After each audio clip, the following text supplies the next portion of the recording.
2026 baseball season previews continue, and we've got the head coach of the Natchitoches Central Chiefs, Matthew Danna, joining us. And Coach, I know, looking at this season, you and I talking previously, not only is it your first year on campus, back on campus as the head coach, but you got a lot of new starting lineup cards that'll take place this spring. So bring us up to speed kind of on your journey, back to the Chiefs program, and then we'll kind of get into what your season will look like with a kind of a new look roster. Yeah, well, first off, thanks for having me, man. And this is great. This is great for high school baseball in Cenla. We were talking before, are we Alexandria, Cenla, are we Shreveport? I think we're a little bit mixture of both. And when we get into the schedule, you'll kind of understand where that's coming from. But, happy to be back here. I was here from 2020 to 23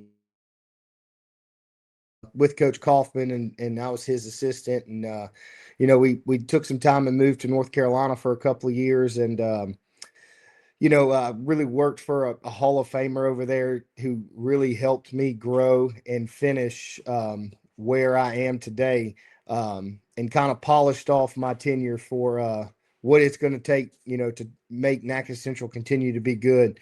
And just very excited to be back. A lot of respect for Coach Kaufman and the job, that he did while, I was gone.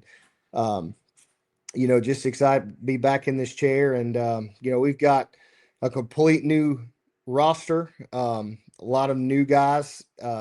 They graduated 13 seniors last year, and most of them, signed Division I or signed to continue to play baseball, and that's great. And those guys still come around here, and we love them to death. I coached them when they were freshmen and sophomores, and but now it's the 26th turn, and got 6 seniors. Again,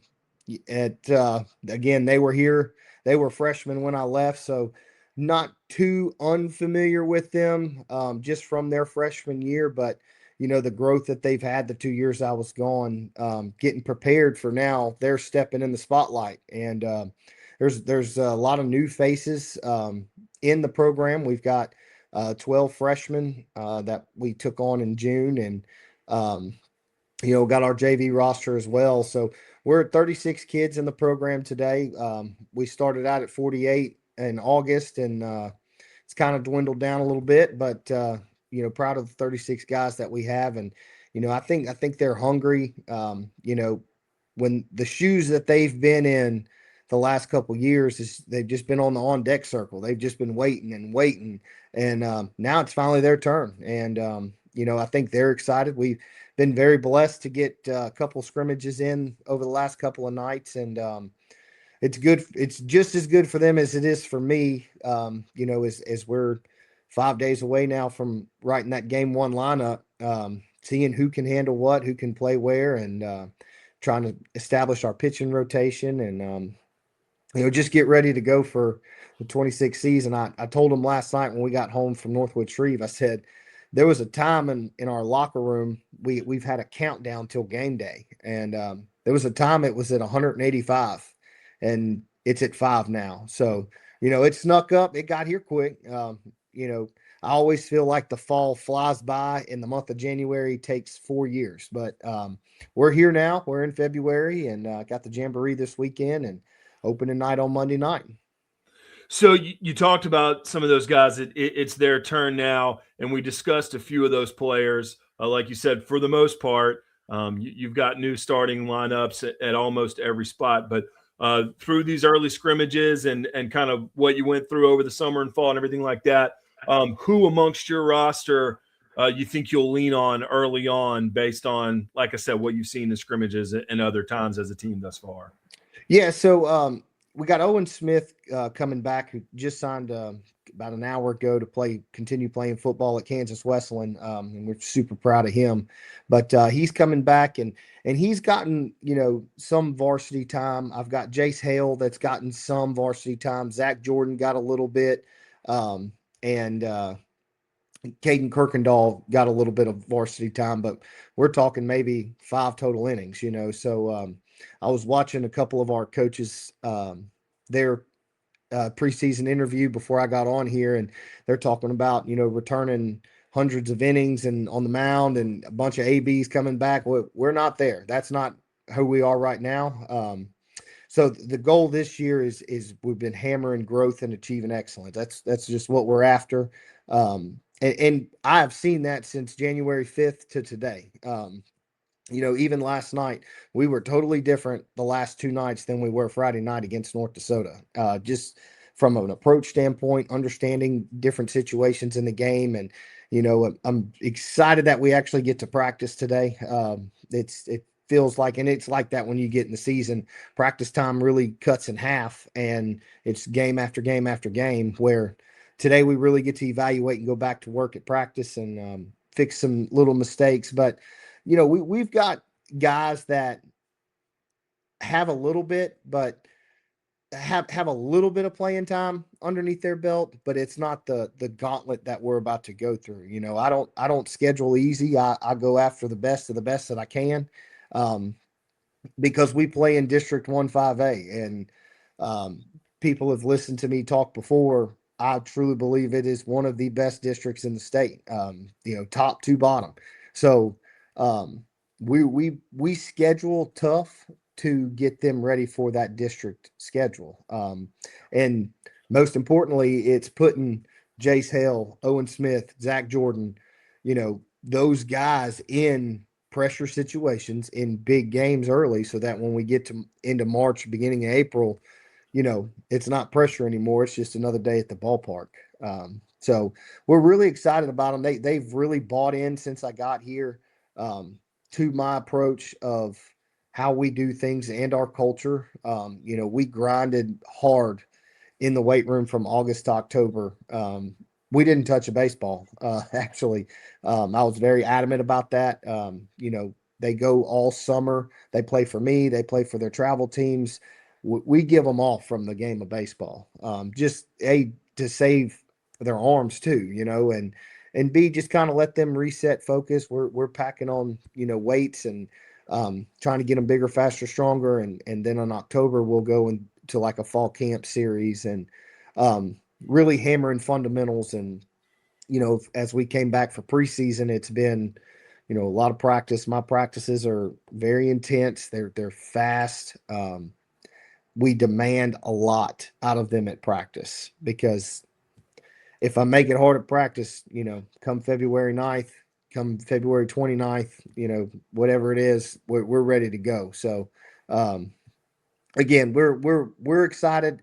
They've shown a lot of growth, early, a lot faster than truthfully I anticipated. And like I said, man, it's their time now. They're ready to go. They're chomping at the bit. We were super excited to get our scrimmages in this over short span, but we got them in. So, Yeah. So what's that experience been like? So, with your background that brought you to this job with this team, there's a lot of high level situations, high level routines that have kind of brought themselves to where you are now, because, you've coached different levels of high school, different levels of the collegiate level, different parts of the country. And you're coming back to a program where you're playing at the 5A level. You're in one of the better districts in the state, and you're basically have a new roster because you've got guys that are playing in college after that. So the standard is high, the routines are high, and kind of the problems that you have are those 5A problems, those big school problems, those successful program type of problems and type of challenges. So what's it been like for you and your staff to bring all of that high level baseball into what this particular job is now, which I've got to build another team that can be a single digit seed, because that's what the expectation is for our fans and our school. right. So the big thing is our culture. We've established a culture that I was here to establish in 20, and working with the guy that was with them last year. I mean, that guy's my best friend. We talk every single day still. So from the culture standpoint, it didn't change much. And the continued development of what's coming next is where we are. I'm very hands-on in our junior high. I'm very hands-on in the freshman team. I'm very hands-on in the JV team. I think we're trying to break a record this year with the amount of freshman and JV games that we're going to play. But the blessing for me is I was able to go hire a staff that can coach just my freshmen, that can, to the point where we have a guy that he can drive our freshmen. So they're not tied to us varsity coaches to the point where it's going to hold them back from going and getting reps. And so, we have a 35 game freshman JV schedule lined up too. And so it is a great problem to have. Like I said, the guys that left this program, still very close with them, stayed close with them. The 2 years I was in North Carolina, it was really like I never left. I talked to Coach Kaufman every game day. Talked to some of the guys throughout the season, very hands-on in the game changer in the live stream. I was still very invested in Natchitoches Central baseball. And so now the challenge is how do we get these guys ready to go right now? And that's what we're doing every day. We're giving reps and getting them ready to go for the upcoming season. But we're also really taking an investment in the underclassmen that are coming up too. Our freshmen, they've got their own schedule. Our JV roster, it's got its own schedule. And to try to avoid being put back in a situation where we graduate every starter on defense and every guy on the mound, now, hopefully the way that we're running our sub-varsity schedules and our sub-varsity teams that, next man up mentality when, these 6 guys leave and they graduate and they go do their great things, Natchitoches Central baseball just keeps moving forward. So looking at that early part of the schedule, of course, you got a really quality program that you'll take on in the Jamboree. That'll be, a true road game. And then you'll be taking on, jump into 5A your first week in the non-district schedule. So what are you looking for early on in your schedule during that tournament part of the year? And how are y'all going to try to, find out where you're successful in the first month of the season? So we're, like you said, we're jumping right in.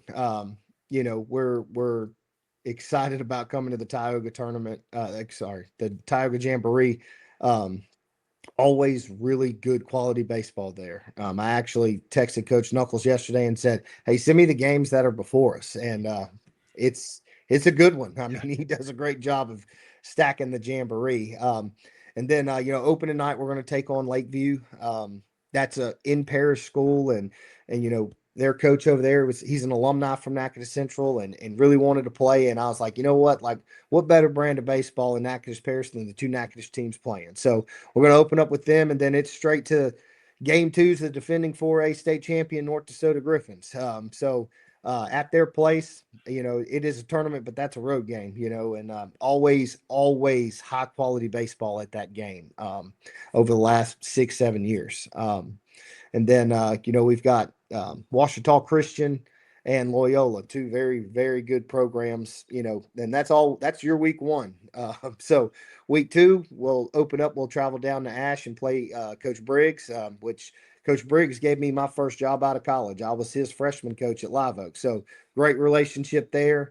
And then we're going to go to the Trey Altic, and there's no other words to talk about the Trey Altic than just a fantastic tournament. I mean, the quality of teams that are there, the number of sites, the host, that and kind of the way it really just like hypes up the fever for baseball. That the Trey Altic kind of kicks off. Everybody's ready to be on the diamond. Yeah, and I'm not trying to jinx us. I promise I'm not. But it's always really, really cold in the week 2 tournament, and I'm looking at those projected temperatures, and it looks like we're going to have really beautiful weather for the Trey Altic this year. Yeah. Hoping for it, nice warm weather, because it's usually absolutely freezing in that week 2 tournament. So.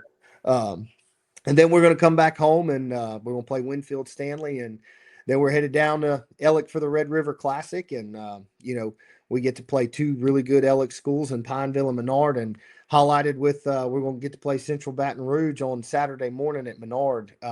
And for those that don't know, Central Baton Rouge, we played them in round 2 here at Natchitoches Central 2 years ago, and they ended up beating us and moving on to the quarterfinals. So, good early test right there. So, going through tournament season, I feel like we've got the best of the best that we can on our schedule. And I want that, like I said earlier, it's only getting us ready for District 1 5A.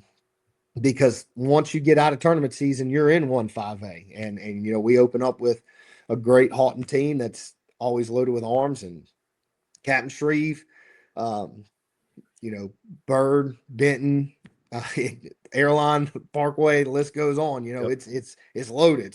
Yeah, just a quality district for sure. Yeah, it's loaded, man. So, and we love it, man. We're excited about it. There's nothing better than Saturday baseball games at Natchitoches Central with a District 1 5A opponent over there. Like it's the best of the best that you can get, and we embrace it. We love it. We have great fan support.